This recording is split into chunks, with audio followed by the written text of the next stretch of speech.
때문에 이거를 듣고 나면 이제 예배가 끝나는구나. 그래서 다들 좋아하는 말씀일 거라 생각됩니다. 저도 좋아하니까요. 축도는 예배 후에 세상으로 향하는 성도들에게 예배 가운데 함께 하셨고, 또 앞으로 우리의 삶 가운데서도 함께 하시는 그 하나님이 우리의 인생을 이끌어 가실 것을 기대하면서 기도하는 것이죠. 근데 여기엔 아주 중요한 의미가 담겨 있습니다. 우리가 믿는 하나님이란 존재는요, 삼위일체 하나님이시다라는 거예요. 그 삼위일체 하나님께서 우리의 인생을 이끌어 가시며 우리를 도우신다라는 사실입니다. 그런데 삼위일체 하나님 이야기만 나오면 머리가 지끈지끈 하시는 분들이 계세요. 왜냐하면 우리는 이 1 더하기 1 더하기 1을 3이라고 배우죠. 언제부터 배우죠? 어렸을 때부터. 저희 막내가 6살인데요. 지금 더하기를 할 수 있습니다. 1 더하기 1이 2인지 알아요. 그리고 1 더하기 1 더하기 1이 3인 줄 알아요. 근데 그 이상은 좀 어렵긴 하지만 책을 보면서 이제 10까지 더할 수 있습니다. 어린 아이 때부터요, 더하기를 배우는데 1 더하기 1 더하기 1은 3입니다. 이 3이 1이 될 수 없다라는 것을 우리는 어렸을 때부터 배워요. 이게 사회적인 약속이죠. 우리가 어떤 사물을 봤을 때 이것이 그 사물이 1이라는 숫자로 되어지고, 또 다른 사물이 그와 합쳐지면 2가 되는 것이고, 또 그것이 하나가 더 있으면 3이 되는 것입니다. 사회적인 약속, 이것을 이성이라고도 하고 논리라고도 합니다. 그런데 삼위일체 하나님은 이 이성과 이 논리를 초월하신 분이시기 때문에 삼위일체 하나님을 이야기하면 머리가 살짝씩 복잡해지기 시작합니다. 우리가 그동안 알고 있었던 내용과 차별화가 되기 때문에 성경에서 하나님은 스스로 있는 존재다라고 말씀하셨어요. 이 세상의 그 어떤 존재와도 다른 존재다라는 의미입니다. 스스로 있는 존재가 있나요? 없습니다. 오직 하나님만 스스로 계십니다. 우리는 스스로 있지 않았어요. 우리 부모님이 계셨습니다. 이 세상 모든 만물은 하나님께서 창조했습니다. 스스로 우연히 과학자들은 빅뱅으로 인해서 우연한 산물로 이 모든 것이 나타났다라고 하지만, 그 또한 스스로 존재한다라는 것이 아니라 빅뱅에 의해서 별이 막 폭파하면서 그 에너지로 다른 것들이 생겨났다라는 거죠. 하나님만이 스스로 있는 존재입니다. 이게 바로 거룩의 의미예요. 삼위일체 하나님은 스스로 계신 분, 모든 사물과 다른 분, 구별된 분이십니다. 창조 기사 때부터 하나님은 이 사실에 대해서 알려주셨습니다. 성부 하나님이 나오시고요, 또 성자, 성령 하나님이 계속해서 나타나시는데, 성부 하나님이 계획하시고 성령 하나님이 이 세상을 품으시고 성자 하나님은 말씀으로 임하십니다. 구약에서 삼위일체 하나님은 아담과 하와가 범죄하였을 때 우리라는 말씀을 하시면서 이 삼위, 성부, 성자, 성령 하나님이 하나다라는 것을 관계성을 통해서 말씀해주고 있어요. 그리고 그 이후에 성부 하나님은 이스라엘 백성에게 간섭하시고 말씀해 주시고, 성령 하나님은 엘리야와 엘리사의 그 관계 속에서 등장하시죠. 또 이삭과 모세와 같은 인물들을 통해서 메시아이신 성자 하나님 예수님의 그림자를 보여주시기도 합니다. 신학으로 넘어오면 성자 예수님은 구원자로 이 땅에 약속대로 오시고, 성부 하나님은 구원의 길을 이루셨고, 성령 하나님은 성자 예수님을 통해서 성도들의 마음속에 함께 하십니다.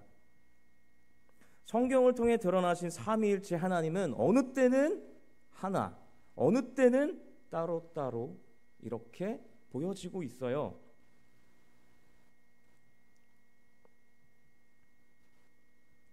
인간이나 이 세상 모든 만물과는 본질적으로 다른 구분된 존재로 우리가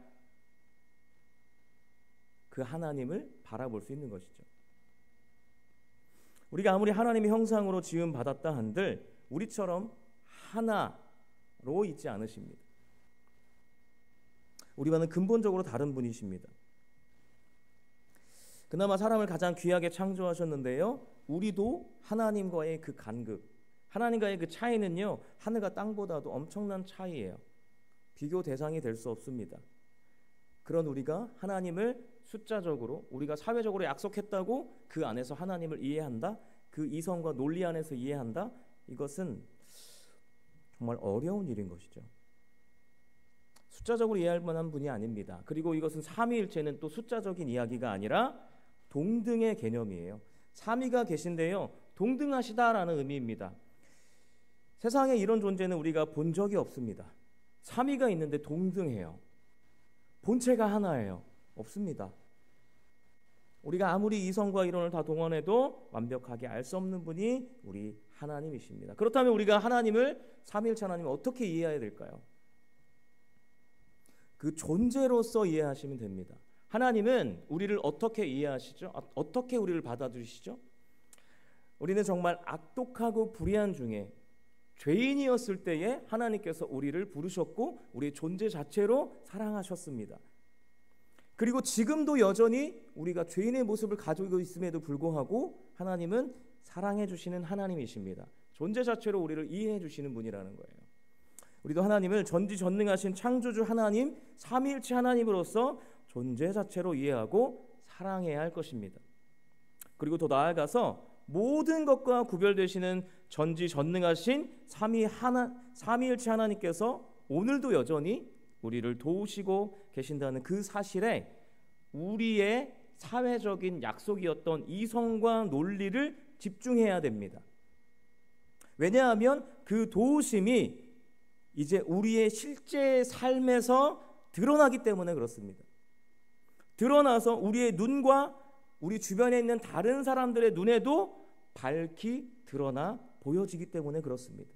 그러니까 삼위일체 하나님의 도우심, 그 일하심이요, 우리의 실제 삶에 드러나는 것은 삼위일체 하나님께서 존재하심에 대한 증거라는 의미입니다.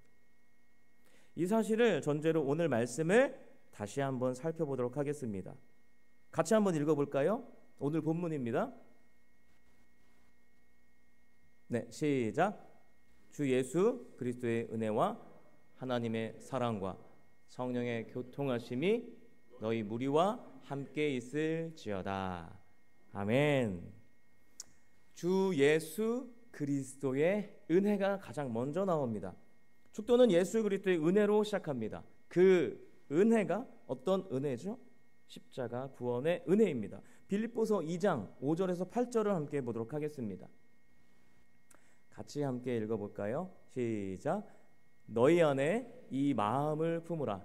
곧 그리스도 예수의 마음이니 그는 근본 하나님의 본체시나 하나님과 동등됨을 취할 것으로 여기지 아니하시고 오히려 자기를 비워 종의 형체를 가지사 사람들과 같이 되셨고 사람의 모양으로 나타나사 자기를 낮추시고 죽게까지 복종하셨으니 곧 십자가에 죽으심이라.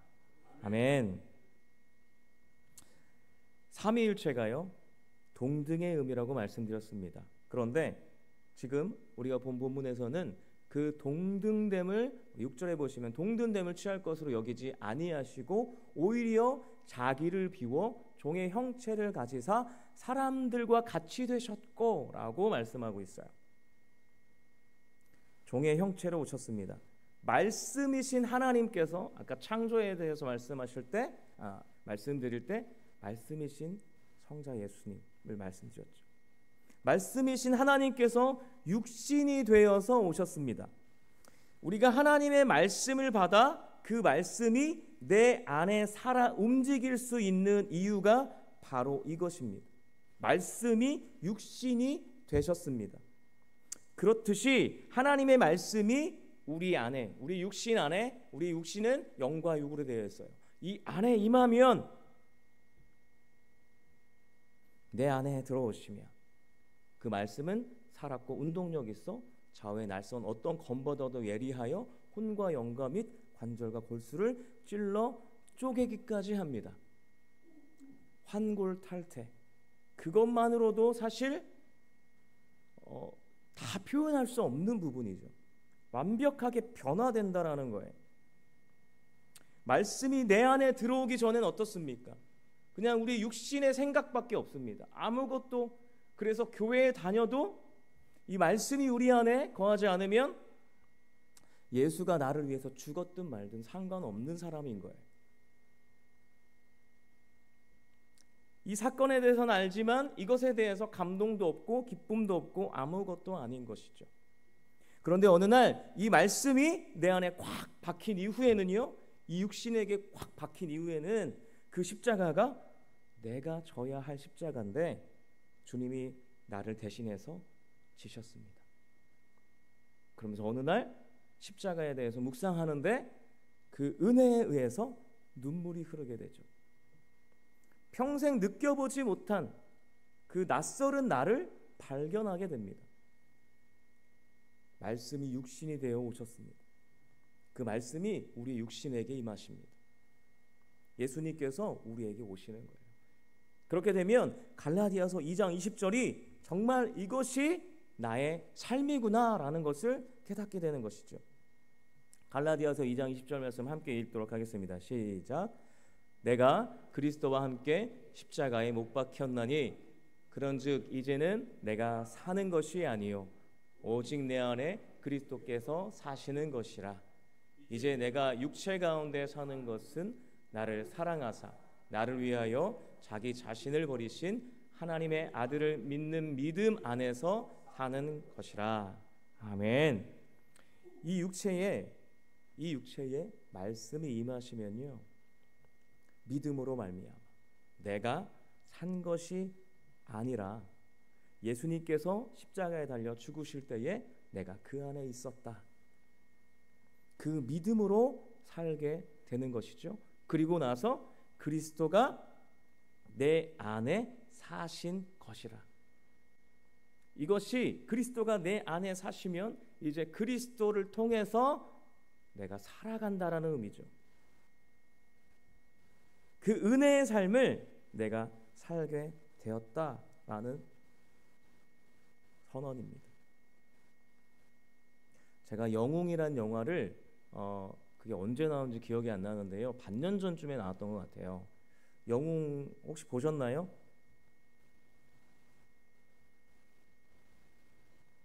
네, 영화 잘 안 보시죠? 말씀만 보시죠. 네. 극장에 저희 첫째와 둘째를 데리고 갔습니다. 영웅은 어떤 내용이냐면 독립운동가 안중근 의사의 이야기입니다. 초등학교 2학년인 둘째 시우리가요, 전쟁 씬을 보면서 눈을 가립니다. 아빠 못 보겠어.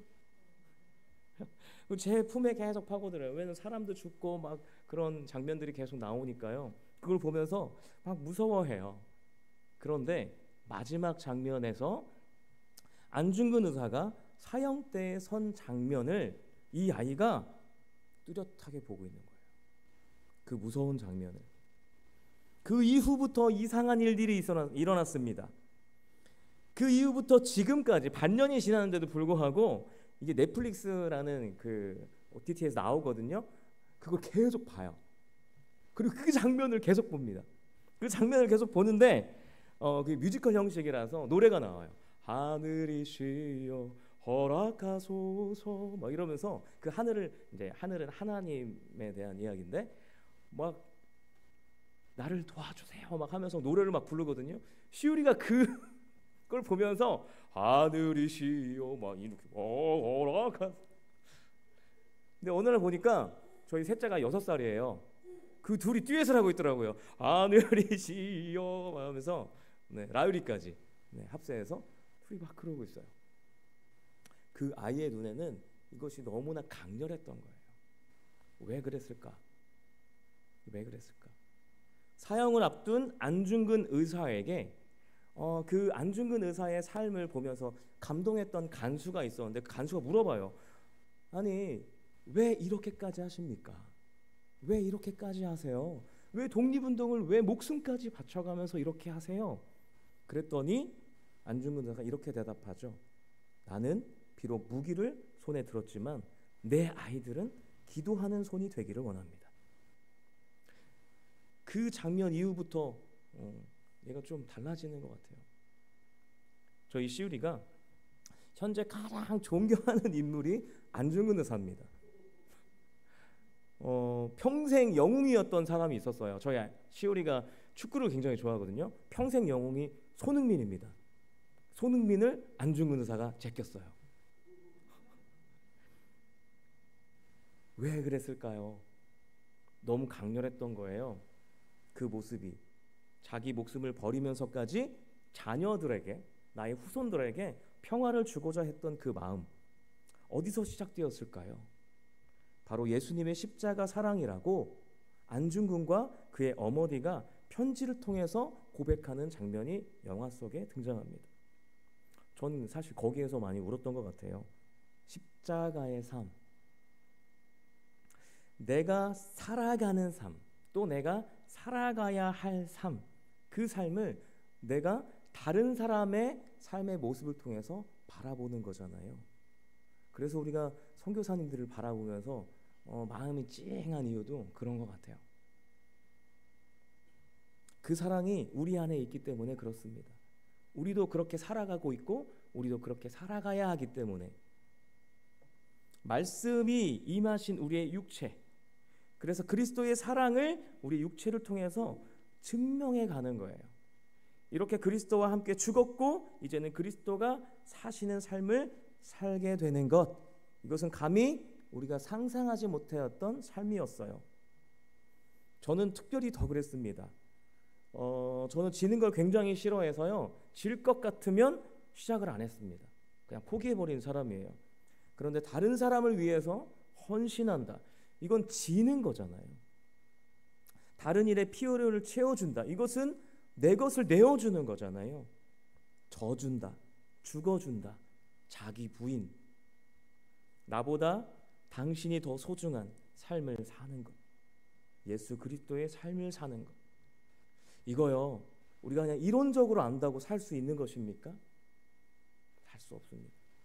나이를 먹는다고 살 수 있는 것이 아닙니다. 내가 가장이 되었다고 살 수 있는 것이 아닙니다.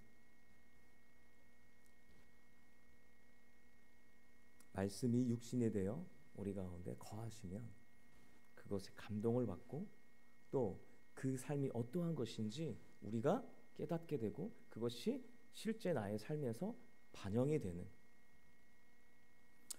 그러나 처음부터 하나님을 믿고 막 잘 되진 않아요.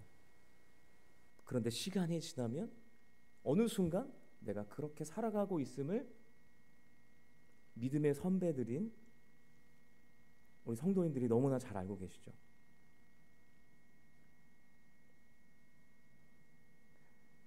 아주 미세하게 우리의 영과 육이 희생에 반응하고 있음을 느끼면서 살아가고 어느 순간 뒤를 돌아보면 내가 이만큼 희생하고 있구나 라는 것을 바라보게 되는 것이죠.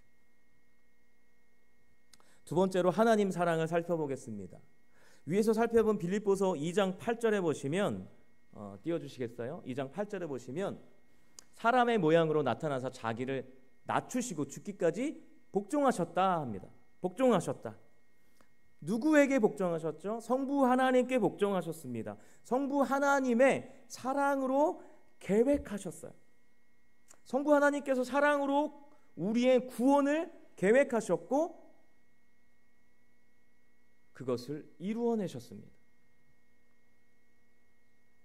우리는 이것을 잊지 말아야 합니다. 또 영화 얘기를 하게 되는데 호펜하이머라는 영화가 얼마 전에 나왔습니다. 2차 세계대전 당시 히틀러가 전 세계를 멸망에 빠뜨리려고 했죠. 그때 그 독재를 막고자 미국에서 천재 과학자들을 모읍니다. 그래서 핵 개발 프로젝트를 하게 되는데 그 수장으로 호펜하이머라는 인물이 등장합니다. 많은 사람들은 이 호펜하이머를 천재들의 천재라고 평가합니다. 모든 것에서 탁월한데요, 그가 아주 탁월한 부분은 뭐냐면 계획하고 실행하는 능력이 아주 탁월하기 때문에 그를 통해서 많은 일들이 일어납니다. 사람들은 그에게 찬사를 보냅니다. 그의 실행력과 계획력과 이 모든 것들을 바라보면서. 그런데 그 호펜하이머를 지으신 하나님, 모든 인생들의 계획을 주관하시는 하나님에 대해서는 찬사보다는 우리는 물음표를 던집니다. 참새 한 마리도 하나님의 뜻 없이 떨어지지 않습니다. 그렇다면 내 의지대로 사는 것이 아니라 기계적인 수동적인 삶을 살아야 하는 겁니까? 그리고 때로는 왜 우리에게 하나님이 계획하신 이 삶이 왜 우리에게 이렇게 악하게 보여집니까? 왜 우리를 이렇게 힘들게 합니까?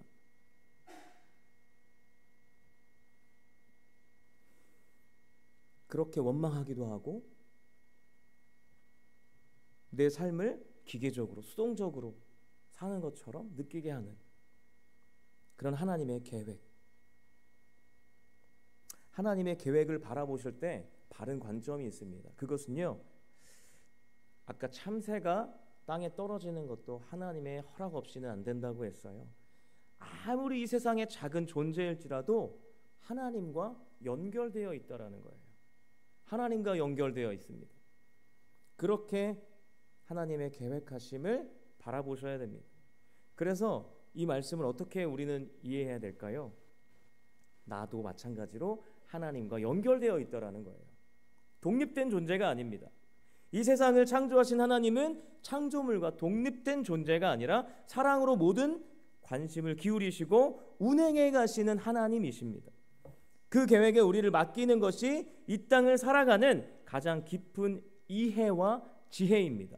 로마서 11장 33절에 보시면 같이 한번 읽어볼까요? 시작. 깊도다 하나님의 지혜와 지식의 풍성함이요 그의 판단은 헤아리지 못할 것이며 그의 길은 찾지 못할 것이로다. 아멘. 하나님은 단 한 사람도요 같은 인생을 살게 하지 않으십니다. 깊도다 하나님의 지혜요. 우리가 그 깊은 하나님의 지혜를 다 보지 못합니다. 지식의 풍성함, 그의 판단 헤아리지 못합니다. 그의 길, 사람들이 이끌어가는 그 길을 다 알지 못합니다. 하나님은 단 한 사람도 같은 인생을 살게 하지 않으세요. 여러분의 구원을 한번 바라보세요. 이론이 아니라 실제의 삶에서 살아가면서 몸부림치면서 그 삶의 상황 속에서 저와 여러분을 만나주시고 처음엔 이해할 수 없는 일 투성일지라도 점점 납득의 길로 가게 하시죠. 그래서 끝내 이렇게 고백합니다. 아, 그때 이렇게 하신 것, 그때 이런 일이 일어났던 것, 이것이 하나님의 은혜였구나. 그때는 몰랐지만 이제는 내가 고백할 수 있다라고 납득하는 거예요. 그래서 그 시간들 속에서 점점 올바른 방향을 찾아가는 방향 감각을 갖게 됩니다. 우리는 우리의 낮은 시야와 우리의 좁은 시야 속에서 가장 이해 못할 일이 하나 있습니다. 하나님을 믿었어요. 내가 이제 예수님을 믿고 예수님을 의지해 살겠습니다. 그리고 구원을 받고 나면 이제부터 뭔가 어마어마한 일이 일어날 것 같은데 그렇지 않습니다. 우리 모두가 구원받은 자는 제 별명이 제가 예전에 많이 말씀드렸었는데 친구들에게 딱한 땡땡이었습니다. 하나님 만나고 신학교 가자마자 저에게는 아주 이상한 일들만 계속 나타나는 거예요. 하나님 저한테 왜 이러세요? 하나님 저한테 왜 이러세요? 많은 힘든 일들 겪습니다. 승승장구할 줄 알았는데 환난으로 나아갑니다. 그리고 이전에 하나님 믿지 않던 그 이전의 삶을 사는 것이 아니라 이제 다른 삶을 살아가는 거잖아요. 그것 때문에 또 겪는 아픔과 고통이 있어요. 그동안 살지 않았던 삶을 살아야 하는, 그런데 그 속에서 몸부림치면서 살아내다 보면 어느새 내 안에 소망이 생기는 이상한 경험을 하게 됩니다. 상황은 나아지지 않았는데 은혜 속에서 살아가는 나 자신을 발견하게 되는 것이죠. 하나님이 이렇게 일하시는 이유가 무엇일까요? 모든 환난과 인내와 연단이 소망으로 자라나는 그 과정이라는 거예요. 그 과정 속에서 하나님이 함께 하심을 경험합니다. 그리고 그 믿음의 깊이와 관계의 끈끈함이 이 땅에서 하나님의 자녀로 살아갈 실력으로 이어지게 되는 것이죠. 그래서 하나님의 사람들은 이 과정이 필요합니다. 그럴 때 우리에게 생겨나는 것은 우리의 주변이 환경이 변화되는 것이 아니라 나의 내면이 강해지는 것이죠. 그리고 하나님과의 관계가 더욱더 깊어지는 것입니다. 그래서 이 과정이 필요합니다. 하나님의 그 계획 속에는요, 한 존재, 하나님의 자녀라는 이 존재가 자신을 이해하는 거예요. 그리고 하나님을 이해하는 것입니다. 그리고 그 이해와 나의 본질이 무엇인가, 이것을 채워가는 과정을 우리가 겪는 것입니다. 하나님은요, 각각의 사람들에게 딱 맞는 인생을 허락하셔서 하나님의 자녀로 세우십니다. 제가 첫째와 둘째, 셋째를 대하는 방식이 다 달라요. 맞춤식이죠. 제 아이들이라 제가 좀 잘 아는데요. 첫째는 초등학교 지금 6학년입니다. 이제 조금 컸다고 저는 이렇게 포옹하는 거 좋아하거든요. 도망가요. 안으려고 하면 막 도망가요. 그럼 제가 어떻게 할까요? 끝까지 따라가서 막 안으려고 할까요? 아니요, 기다렸습니다. 그랬더니 이제 제가 둘째를 안을 때 옆에 서 있더라고요. 그래서 살짝 손을 잡았더니 가만히 있어요. 제가 사랑을 그렇게 표현합니다. 그리고 둘째는요, 얘는 이거 다 방송이 나가나요? 저희 어린 시절 같은데 사랑을 너무 갈구해요. 그래서 이 친구는 그냥 보면 무조건 안아주고 무조건 뽀뽀하고, 사람들이 있어도 얘는 막 뽀뽀하거든요. 초등학교 2학년인데 남자아이가 막 그래요. 부모의 사랑을 막 깊이 받고 싶어하는 친구죠. 그 사랑을 표현해요. 셋째는 6살입니다. 얘는 저 집에 가자마자 문을 딱 열면은 막 하고 막 뛰어나오죠. 무조건 안아줘요. 이제 좀 무거워져가지고 제가 더 운동을 해야 됩니다. 그 사랑을 하는 거예요. 전 그렇게 사랑을 나눕니다. 이 아이들이 힘든 이 세상에서 더 행복하게 살아가길 바라는 마음으로 저의 마음을 그렇게 표현하고 맞춤식으로 사랑을 나누는 거죠. 우리 성부 하나님은요, 그 놀라우신 사랑으로 맞춤식 계획을 세우시고 함께 이루어 가십니다. 아브라함이요, 갈 바를 알지 못하고 갔어요. 그런데 하나님의 놀라운 일들을 경험하게 됩니다. 그 이유가 무엇입니까? 하나님이 그 인생을 디자인하시고 이끌어 가셨기 때문에 그렇습니다. 그런 이해가 우리 가운데 있기를 소망합니다. 세 번째는 성령의 교통하심입니다. 성령의 교통하심이 너희 무리와 함께 있을지어다. 바울은요, 성령님이 함께 하심으로 이 일이 모두 하나님의 뜻대로 이루어질 것을 기대하며 고린도 교인들에게 마지막 인사를 하고 있습니다. 그런데 지금 고린도 교회의 상황이 어떠냐면요, 파벌로 막 서로 나뉘어져 있고요. 고린도 교회는 항구 도시라서 막 신도 엄청나게 많았고요. 그래서 우상들을 통해서 나타나는 문제들, 그리고 이방인들을 통해서 나타나는, 또 이방인 성도들을 통해서 나타나는 많은 문제들을 가지고 있었던 교회예요. 그런 교회에 성령의 교통하심을 이야기하고 있어요. 교통은 우리가 알고 있듯이 오고 가는 것입니다. 성령의 교통하심은 성령님이 내 안에 계심을 우리는 이해하는 것이죠. 그리고 이것이 너희 무리에 함께 있을 것이다. 그거는 우리 공동체 안에도 성령의 교통하심이 오고 가고 있다라는 거죠. 그렇다면 성령의 교통하심으로 일어나는 현상이 무엇일까요? 성령의 교통하심으로 이 고린도 문제 많은 이 고린도 교회에 바울이 보고자 하는 것은 무엇일까요? 에베소서 5장 18절을 함께 보도록 하겠습니다. 에베소서 5장 18절입니다. 같이 한번 읽을까요? 시작. 술 취하지 말라. 이는 방탕한 것이니 오직 성령으로 충만함을 받으라. 아멘.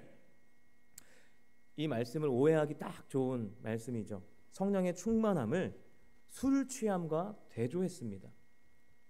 그래서 이 본문만 딱 보면 제가 예전에 그랬거든요. 술에 취한 것처럼 성령님에 취하면 술 취하면 어떻죠? 막 힘이 세집니다.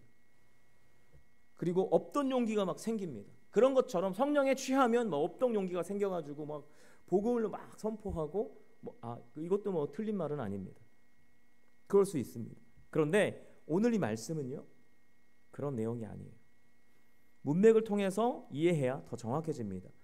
16절부터 다시 한번 보도록 하겠습니다. 16절부터 같이 읽겠습니다. 시작. 세월을 아끼라. 때가 악하니라. 그러므로 어리석은 자가 되지 말고 오직 주의 뜻이 무엇인가 이해하라. 술 취하지 말라. 이는 방탕한 것이니 오직 성령으로 충만함을 받으라. 아멘. 계속 띄워주세요. 16절에 보시면 술 취함의 의미가 이제 16절부터 쭉 내려오는 거예요. 이 16절부터 18절이 연결이 되는 것인데, 술 취함이 무엇과 연결될까요? 세월과 연결되는데, 세월이 허비되는 것을 술 취함과 연결하고 있는 거예요. 세월을 아끼라고 했잖아요. 이것은 성령의 충만함을 이야기하는 거예요. 그럴 때는 세월을 아낄 수 있는 것이죠. 그런데 반대로 술 취함은 그러면 세월을 허비하는 것입니다. 그리고 17절에 보시면 술 취함이 그럼 무엇과 연결될까요? 어리석음과 연결이 됩니다. 술 취함은 어리석은 거예요. 그리고 성령의 충만은 뭐가 연결될까요? 주의 뜻이 무엇인가 이해하는 것으로 연결이 됩니다. 이 모든 것을 연결하면 술 취함은 세월을 허비하는 어리석은 것, 그리고 성령 충만은요, 주의 뜻을 이해해서 세월을 아끼는 것을 의미합니다. 킬링타임용 영화나 킬링타임용 드라마가 있습니다. 이것이 어떤 의미냐면요, 시간을 죽이기 위해, 시간을 때우기 위해 보는 거라는 거예요. 요즘 멍 때리기 대회가 유행입니다.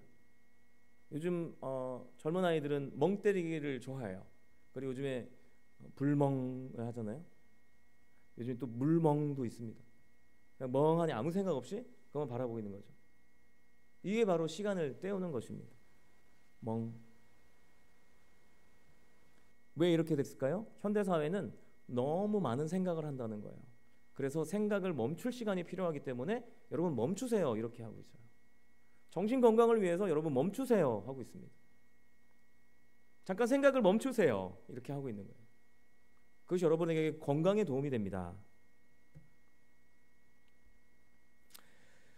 그런데 이렇게 아무런 생각 없이 죽은 시간처럼 보내는 것이 술 취함이라고 표현되어 있어요. 술 취하면 필름이 어떻게 되죠? 끊기기도 하고, 술을 안 드셔보셨죠? 네.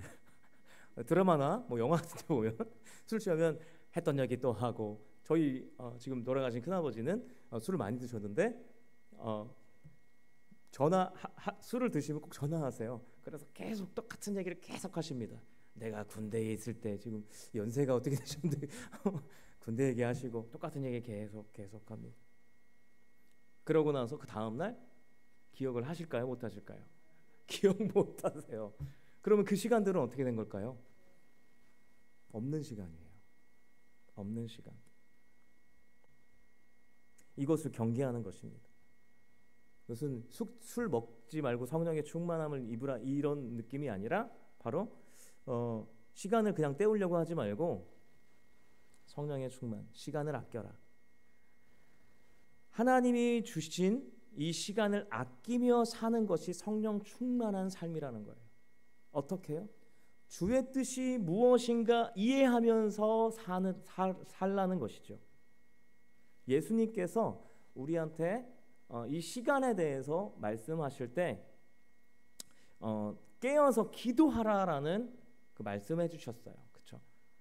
그 시간에 왜 제자들에게 깨어서 기도하라라고 말씀하시고 나서 그들이 깨어서 기도하지 못하니까 책망하셨잖아요. 왜 책망하셨어요? 그 시간이 기도 시간인데 기도하지 않았기 때문에 책망하신 거죠. 근데 기도 시간이 끝났어요. 자고 있었죠. 그때 책망하셨어요? 책망하지 않으셨어요? 책망 안 하셨어요. 왜 이런 일이 일어날까요? 예수님께서 말씀하시는 거예요. 정해놓은 시간이니까, 기도 시간 정해놨으니까 그 시간에는 기도해라라는 거예요. 만약에 예배 시간이었으면 어땠을까요? 예배해라. 졸지 말고 예배해라. 깨어서 예배해라. 그런데 만약에 공부 시간이었으면 어땠을까요? 깨어서 공부해라라는 것이죠. 일하는 시간이었으면요, 일 오늘 너무 힘든데, 대충 하고 빨리 가고 싶은데, 그건 깨어 있는 게 아니죠. 충실히 해나가는 거예요. 충실히. 예배 언제 끝나나, 우리가 축도를 좋아한다고 했는데 그게 아니라 충실히 예배하라는 것이죠. 노는 시간이면요, 깨어서 노는 것이죠. 충실하게 노는 거예요. 세월을 아끼라는 하나님의 뜻은 그렇습니다. 성령 충만함을 받으면요, 그 시간에 충실히 행한다라는 거예요. 이것 말고도 하나님의 뜻은 성경의 곳곳에서 발견할 수 있습니다. 근데 성경을 통해서 하나님의 뜻을 이해하면서 충실히 행하여 나가는 거예요. 하나님 말씀에 이웃을 사랑하라 하셨으면 그것을 충실히 행하여 나가는 것이죠. 그것이 성령 충만한 상태라는 거예요. 하나님이 주신 이 시간들을 충실히 살아가는 것이 성령님이 우리 안에서 하시는 일이십니다. 성령 충만할 때 우리는 어떻게 된다고요? 더 깨어서 더 열심히 충실하게 하나님께서 나에게 주신 이 시간들을 열심히 살아가는 것입니다. 그냥 시간 죽이면서 일하기 싫은데, 저 오늘도 일하고 왔는데요, 일하기 싫은데, 이런 것이 아니라 열심히 살아가는 거예요. 그래서 성령의 교통하심이 내 안에 있다면 나에게 주어진 삶을, 그 시간들을 충실히 살아내고, 성령의 교통하심이 우리 남산교회 공동체에 있다는 것은, 성령의 교통하심이 오고 가고 있다라는 것은, 우리가 교회에서 각자 맡은 자리에서 하나님의 뜻을 이해하려고 노력하고 충실하게 그것을 행하며 나아가는 것입니다. 그것이 교회가 하나님의 성령 충만함으로 돌아가는 현상이라는 것이죠.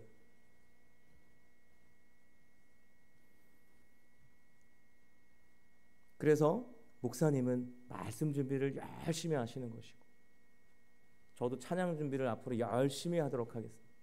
성도님들은 예배 준비 열심히 해주시고, 또 봉사하는 자리에서는 봉사 열심히 해주시고, 그것이 성령의 교통하심이 내 안에 있는 것이고, 그것이 우리 공동체 안에서 흘러나가는 방향인 것이죠. 정리하고 마치겠습니다. 축도는 삼위일체 하나님의 도우심이 우리 안에 있음을 다시 확인하는 기도입니다.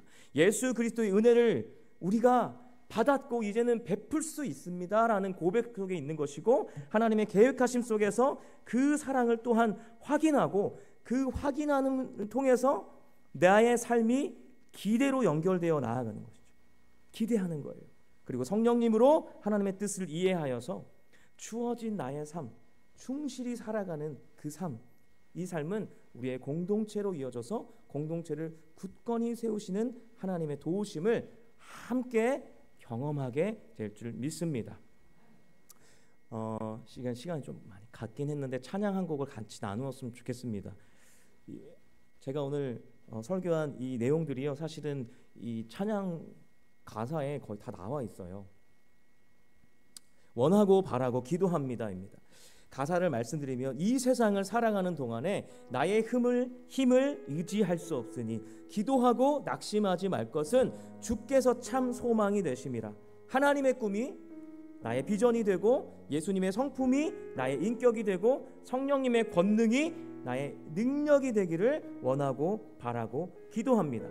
그래서 우리의 삶을 충실히 살아가기를 원하고, 우리 모두의 삶이 충실하게 예수 그리스도의 성품과 하나님의 꿈이 이루어지고 성령의 권능으로 하나 되어 나아가는 우리의 삶이 되기를 원합니다.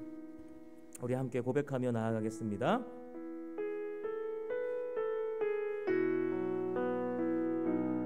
이 이 세상을 살아가는 동안에 나의 힘을 의지할 수 없으니 기도하고 낙심하지 말 것은 주께서 참 소망이 되심이라. 주의 길을 걸어가는 동안에 주의 길을 걸어가는 동안에 세상의 것 의지할 수 없으니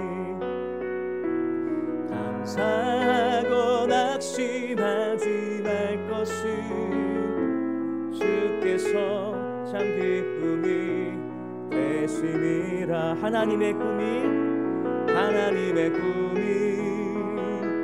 나의 비전이 되고 예수님의 성품이 나의 인격이 되고 성령님의 권능이 나의 능력이 되길 원하고 바라고 기도합니다. 하나님의 꿈이 나의 비전이 되고 예수님의 성품이 나의 인격이 되고 성령님의 권능이 나의 능력이 되길 원하고 바라고 기도합니다. 아멘. 시간 함께 말씀을 의지하여 기도했으면 좋겠습니다. 예수 그리스도의 은혜가 우리 가운데 있습니다. 하나님의 그 사랑이 우리의 삶의 계획 가운데 우리의 삶의 모습들 통하여서 나타날 줄 믿습니다. 그 안에서 우리가 살아가고 있습니다. 성령의 교통하심이 우리 가운데 있어서 우리가 시간을 때우며 살아가는 인생이 아니라 하나님을 바라보면서 하나님의 뜻을 바라보면서 우리에게 주어진 모든 삶 속에서 충실하게 살아가는 삶으로 나아갈 수 있도록, 그래서 예수님의 성품을 통하여서 살아갈 수 있도록 인도하여 주시옵소서라고, 주님 나의 삶을 주님 붙잡아 주시옵시고 예수님의 은혜를 나누는 삶, 또한 하나님의 사랑의 계획 가운데 나아가는 삶, 성령님이 이끄신 대로 충실히 나아가는 이 삶을 살아갈 수 있도록 하나님 인도하여 주시옵소서라고 이 시간 주여 한번 간절히 부르짖고 함께 기도하며 나아가기로 합니다. 함께 기도하시겠습니다. 주여 하나님 감사합니다. 하나님께서 우리에게 아버지 하나님의 은혜를 허락하여 주신 줄 믿습니다. 특별히 예수 그리스도의 은혜, 말씀이 육신이 되어서 우리의 육신 가운데 오신 말씀이신 하나님, 말씀을 통하여서 우리 가운데 역사하시는 주님, 그 말씀이 우리 가운데 진정한 은혜인 줄 믿습니다. 그 은혜의 삶을 살 수 있는 근거가 하나님의 말씀인 줄 믿습니다. 그 말씀 우리 가운데 와서 아버지 하나님, 나의 예수 그리스도의 그 십자가 은혜가 나를 향한 귀한 은혜인 줄을 다시 한번 깨닫고, 아버지 하나님 그 은혜를 받음으로 끝나는 것이 아니라 하나님 그 은혜의 삶을 살게 하여 주시옵소서. 그 은혜를 베푸는 삶을 살게 하여 주시옵소서. 하나님을 알지 못하는 자들에게 아버지 하나님 그 은혜를 나누는 우리 모두가 되게 하여 주시옵시고 하나님 붙잡아 주시옵소서. 하나님의 사랑이 우리 가운데 있습니다. 특별히 하나님의 그 사랑이 우리의 삶 속에서, 우리의 삶의 계획 속에서 하나님께서 우리를 이끌어 가심을 통해서 아버지 하나님 나타나는 줄 믿습니다. 그 사랑을 의지하여서 하나님 주님만 바라보며 주님이 우리에게 주신 이 삶을 기대하며 살아갈 수 있도록 인도하여 주시옵시고, 성령의 충만함으로 말미암아 하나님 우리의 삶을 아버지 하나님께서 우리에게 주신 이 삶을 충실히 살아갈 수 있도록 도와주시옵소서. 이 삶이 우리 교회에게, 또한 아버지 하나님 우리의 주변에게 아버지 하나님 우리가 어느 곳에 있든지 충실한 삶, 예수 그리스도의 이름으로 살아가는 삶, 하나님 아버지의 사랑으로 살아가는 삶, 성령의 은혜로 살아가는 아버지 성령의 능력으로 살아가는 우리의 삶이 되어질 수 있도록 인도하여 주시옵시고, 그것이 우리의 교회를 아버지 하나님 주여 이끌어가는 아버지 하나님 건강함으로 하나님의 은혜로 아버지 이끌어가는 그런 삶인 줄 믿습니다. 하나님 우리를 붙잡아 주시옵시고 말씀대로 나아갈 수 있도록 주시옵소서. 우리 한 가지 더 기도하겠습니다. 우리 교회 기도 제목을 놓고 함께 기도했으면 좋겠는데요, 한 가지만 기도하겠습니다. 9월 한 달 동안 우리 오직 하나님 중심으로 살아갈 수 있도록 하나님 도와주시옵소서라고 우리 계속해서 선포하였고 기도하여 왔습니다. 주님, 아직 9월이 끝나지 않았습니다. 우리가 오직 하나님 중심으로 살아갈 수 있도록 도와주시옵소서. 나의 생각과 나의 어리석음이 중심이 아니라 하나님 말씀